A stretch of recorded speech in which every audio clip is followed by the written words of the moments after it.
Hola, buenas tardes, Hilario. Buenas tardes. Encantada aquí de tenerte en mi centro, Camaima Escuela para la Vida, donde compartimos semillitas. Pues yo también encantado de volver a reencontrarnos después de tanto tiempo. Y ya que he venido a Donosti, pues ya te he comentado, digo, me invitaste a venir, digo, me encanta. Te veo el centro que tienes tan maravilloso montado y también charlamos un poquito. Claro. Hilario le conocí hace años en la escuela de padres, donde yo llevaba a mis hijos y él impartía, pues bueno, unas semillitas preciosas en cada encuentro y cada vez que íbamos allí. Y él es psicólogo y nos va a contar un poquito el tema actual, cómo está hoy con los padres, los diferentes tipos de padres, de modelos de padres o cuidadores y lo que tú nos quieras contar. Bueno, pues podríamos decir que hay un antes y un después desde la aparición de la STIC. Pero en general, si quieres, hacemos un recorrido por distintos estilos o modelos educativos y no solo vemos los estilos, sino también las consecuencias que se derivan de cada uno de ellos. El modelo que todos sabemos que predominado en España en los últimos años fue el modelo fundamentalmente prohibicionista o autoritario. El de nuestros padres un poco, ¿no? Padres, sí, el que ejercieron, al que fueron sometidos nuestros padres y que a su vez ellos ejercieron con nosotros. Bueno, dando por hecho un tema fundamental, y es que los niños y las niñas aprendimos en su día por imitación. Y no tienen tanto en cuenta lo que le decimos como lo que observan, por ese principio que se llama aprendizaje vicario. Tenemos en el cerebro unas neuronas que se llaman neuronas espejo, que son las que copian todo lo que observan. ¿Qué ocurre? Pues que después ellos van a poner en práctica, a llevar a la vida cotidiana, no tanto lo que le decimos, sino lo que observan nosotros, nuestras conductas. E incluso nosotros, los padres también, si fuimos educados de una manera determinada, puede que incluso aunque no nos gustara aquel modelo en el que estábamos educados, cuando somos padres tenemos tendencia a reproducirlo, el modelo que nuestros padres ejercieron con nosotros. Dicho esto, por volver un poco a los distintos modelos, estábamos hablando del primer modelo que más se practicaba en España, que era el modelo autoritario, en el que los padres decidían todo lo que concernía a la educación de los hijos. Y los hijos poco menos que no podían ni hablar. Yo recuerdo una expresión que decían en las familias, decían, mientras hablan los adultos, los niños se callan. Total. Luego queremos que la adolescencia que tiene problemas... Lapidario. Exacto. Luego queremos que si tiene problemas a la adolescencia nos pidan. Nos cuenten. Si no, no le hemos dado espacio para que eso es. Luego ese modelo lo que producía era un efecto bastante nefasto, porque los niños estaban inseguros, decidían los padres por ellos, muchas veces con la idea de protegerles, pero no generaba la autonomía necesaria que una persona tiene cuando luego tiene que desenvolverse en la vida. En la actualidad hemos pasado, aquel modelo sigue ejerciéndose, pero ya mínimamente, ha quedado un poco obsoleto, por así decirlo, y hemos pasado al extremo opuesto. Ya hay menos padres autoritarios. Cuando digo padres, por supuesto me refiero a padres y madres. Y ahora lo que más se lleva es el polo opuesto, que es el padre o la madre permisiva. ¿Qué ocurre con los padres permisivos? Pues que, a diferencia del anterior, los hijos sí tienen libertad de hacer, pero hacen las cosas sin la supervisión y el acompañamiento que un niño o una niña requieren en esa edad. ¿Qué consecuencias tienen? Pues que se meten en mucho más follón, en mucho más riesgo de lo que ya de por sí la vida conlleva, sobre todo en la etapa adolescente. Corren más riesgos, se meten en más problemas y luego, ¿qué ocurre? Pues que cuando los padres no saben cómo afrontarlo, a psicólogo, a psiquiatra. Te van a buscar. Te van a buscar, pero claro, sin darse cuenta que tú, por muy profesional que seas, no puedes cubrir parcelas que corresponden a tu entorno, a tu familia. Ahí en ese caso se trata de dar pautas a los padres para que marquen límites, normas y estén acompañando a los hijos. Y Gary, ¿te pasa como a mí que vienen los padres y me dicen, no, tú cúrame al niño? Claro. Y yo les doy la receta, salen con la receta, que yo además lo escribo a mano y le digo, ya, hay que cambiar esto y esto. Porque yo siempre hablo de la armonía familiar. Claro. Súper importante. ¿Cómo está la casa? Y no hablo de orden y limpieza. Hablar de confianza. La casa está desarmonizada, mi marido estresado, yo no tengo tiempo, y al final este es el resultado del niño, ¿no? Entonces tenemos que empezar siempre por los padres. El niño al final, los padres es la causa y el niño es el efecto. Yo creo que lo comentábamos al principio, el niño es un reflejo de lo que ve en casa, ¿no? Y lleva a la práctica aquello que aprende en casa. Y en ese sentido creo que es muy importante que los padres tomen conciencia de que hay estilos que funcionan y estilos que no funcionan. Pero desde luego la solución no es que luego llevarlo a un profesional para que, como tú has dicho, lo cure. No, perdone, si a lo mejor no hay nada que curar, o que a lo mejor es modificar determinadas estructuras que en este momento son disfuncionales. En ese sentido, por ejemplo, cuando hablamos de familia siempre hablamos, ya sabes que yo soy terapeuta familiar, psicólogo clínico, terapeuta familiar, y se habla mucho de las familias desestructuradas, pero se utiliza muy poco el término de familias funcionales y disfuncionales, que yo creo que es más indicado en este caso, porque la propia dinámica familiar ha cambiado. Hay muchos modelos de familia, ya no está la familia nuclear de siempre, ahora está la familia reconstituida, la familia monoparental, la familia homosexual, hay muchos tipos de familias. Sería un poco injusto desde mi punto de vista hablar solo de la familia refiriéndonos a su estructura. A mí me gusta más hablar de familias que funcionan y que no funcionan, familias funcionales o disfuncionales, que son aquellas que llevan a cabo, como tú bien has dicho, esas funciones que son encomendadas: la confianza, la disponibilidad, la comunicación, las normas, todo ese tipo de temas. Y por ir al tercer modelo de familias, hay uno que es especialmente peligroso. El modelo autoritario, mucho que no funcionaba, no era bueno. El permisivo es tan inadecuado como el autoritario, pero en el polo opuesto. Hay uno ahí en el medio que es tremendamente peligroso, que cada vez, ahora está en tercer lugar, en segundo lugar, pero dentro no va a estar en primer lugar, que es el modelo sobreprotector.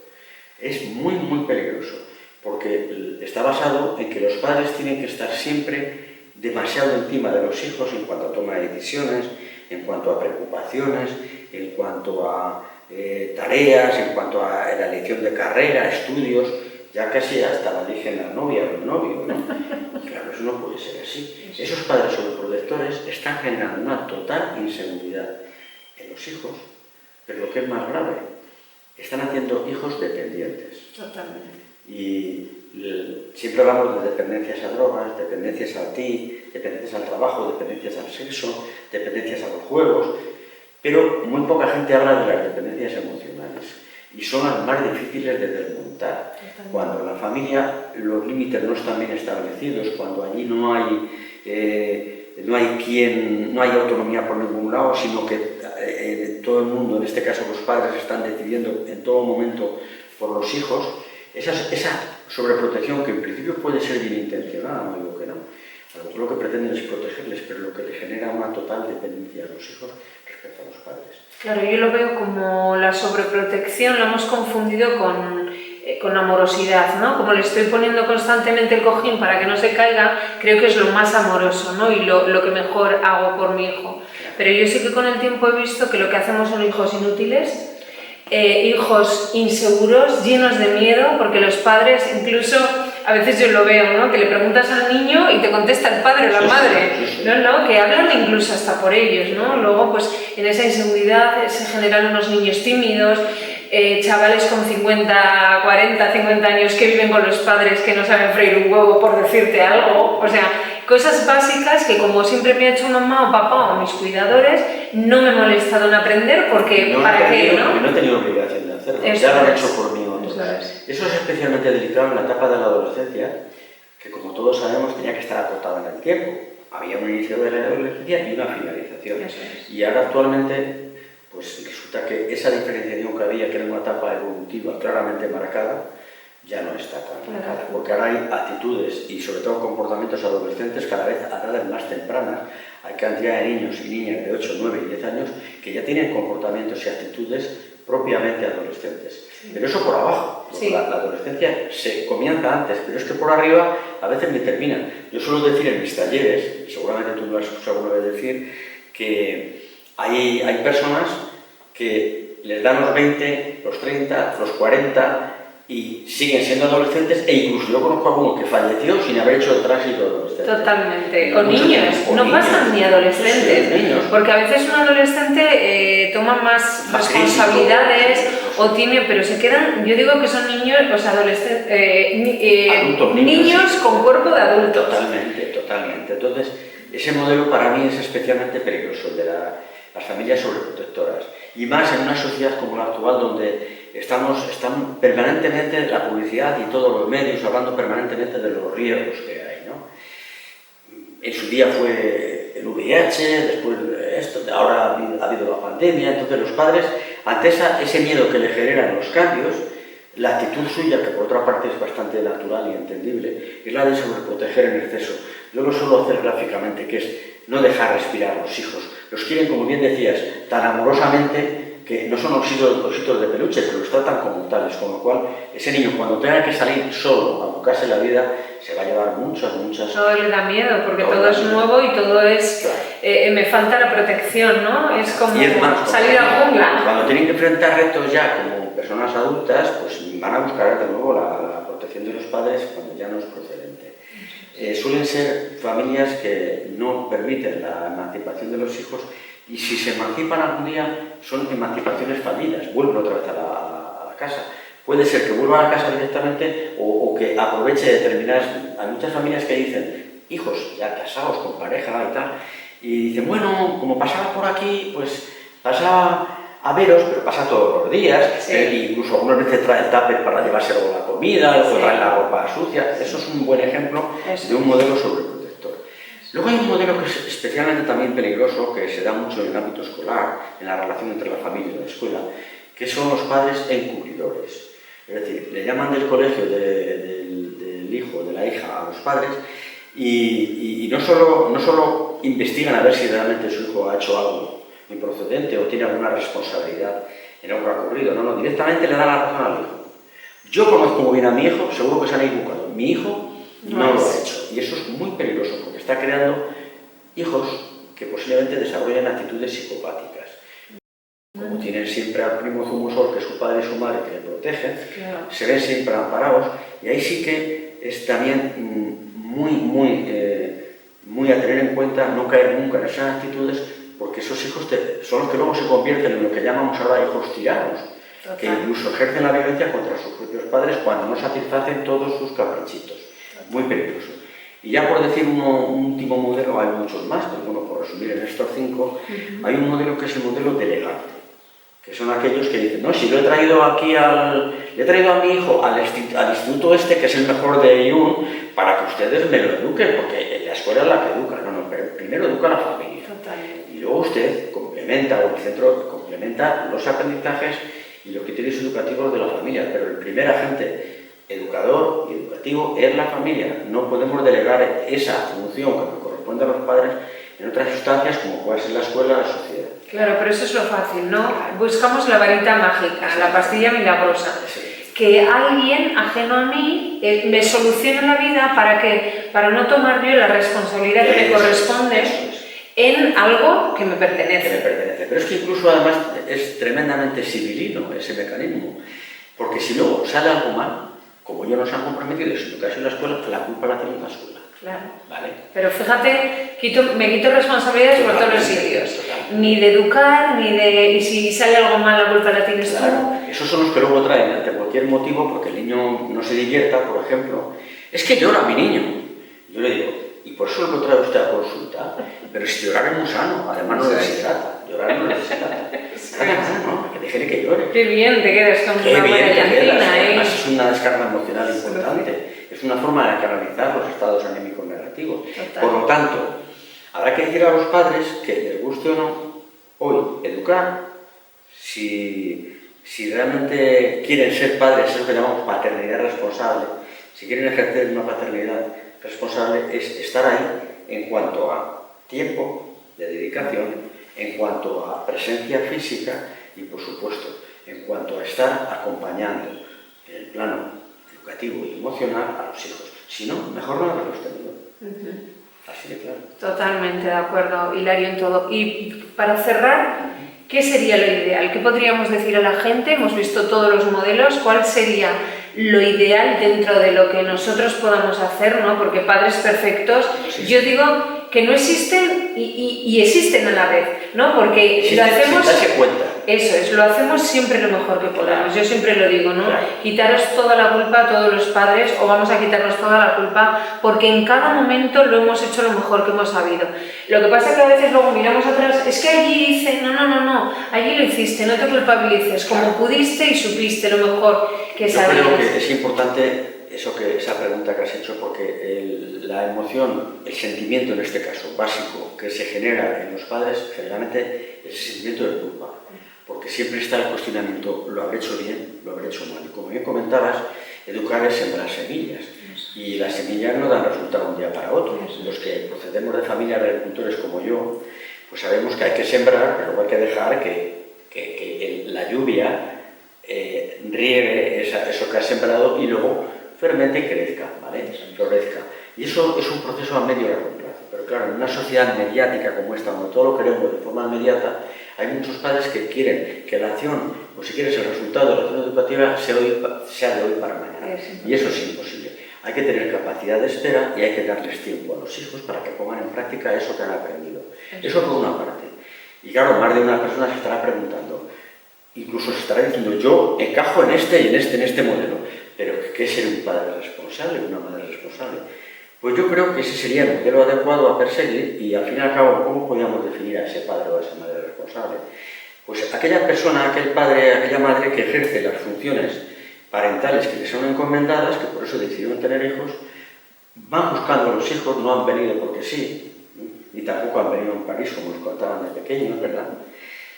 Han venido buscados, luego deseados, pero aparte de eso, podríamos hablar de esos padres responsables cuando están ahí presentes, responden con criterios propios a lo que consideran que es lo más adecuado, lo hacen de manera honesta, no se dejan arrastrar por las corrientes imperantes, porque hoy educarnos, si estarás de acuerdo conmigo, es ir contra corriente. Totalmente. Hoy un padre que eduque según la corriente imperante le regalaría el móvil a los 2 años al niño, totalmente, por ejemplo. Ya se ve en los restaurantes. Ya se ve. Y hay que niños ponerse con 2 años con los móviles. Es de las cosas más penosas que existen cuando ves que ahora mismo, aunque todos los organismos internacionales de protección de la infancia, Save the Children,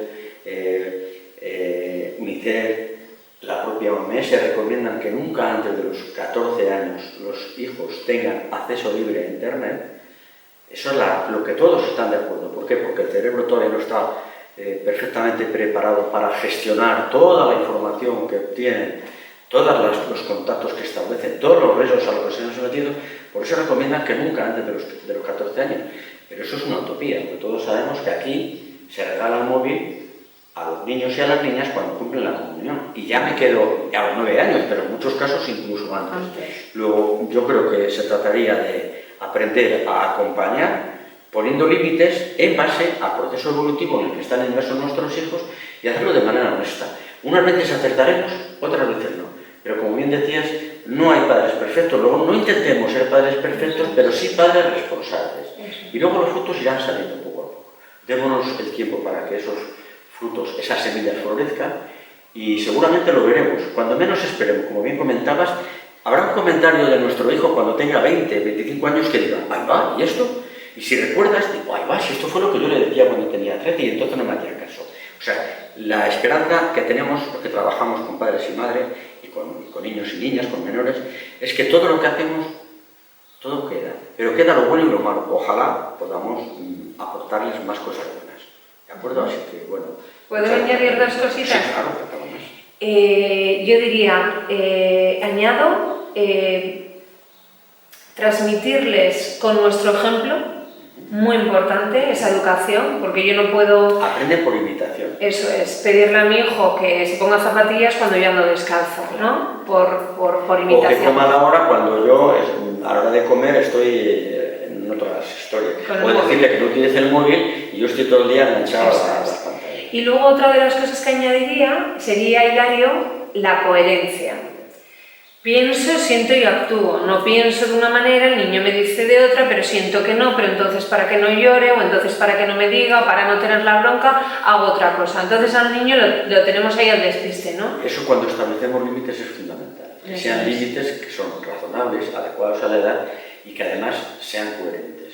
Y que sean consistentes. Es decir, si yo pongo un límite, si he establecido las consecuencias del incumplimiento de ese límite, de esa norma, tengo que ser luego consecuente para aplicar las consecuencias que haya hablado. Ahí habría que meternos ya en un tema diferente, no tirar de castigo, sino de evitar un refuerzo que tengan, algún privilegio, y por la misma razón no solo estar pendiente de lo que no cumplen, sino seguramente nuestros hijos, mira, aquí tengo este vaso, está casi vacío. Un humorista definía un jersey como aquello que la madre compraba a su hijo cuando ella tenía frío. Luego, pensemos más en las necesidades reales de nuestros hijos y no en nuestro imaginario que tenemos ahí. Totalmente de acuerdo. Muy bien, Hilario. Pues muchísimas gracias por esta semillaza que vamos a Espero que sea útil y que dé resultado. a sembrar ahí. Con que dé resultado en una de las familias que nos están escuchando, yo ya me daría por satisfecho. Totalmente. Seguro que darán muchas porque todo lo que has compartido es muy nutritivo y va a ayudar un montón. Me alegro que haya gustado. Así que gracias. Un abrazo para todos los que están ahí detrás de la cámara. Chao. Muy bien.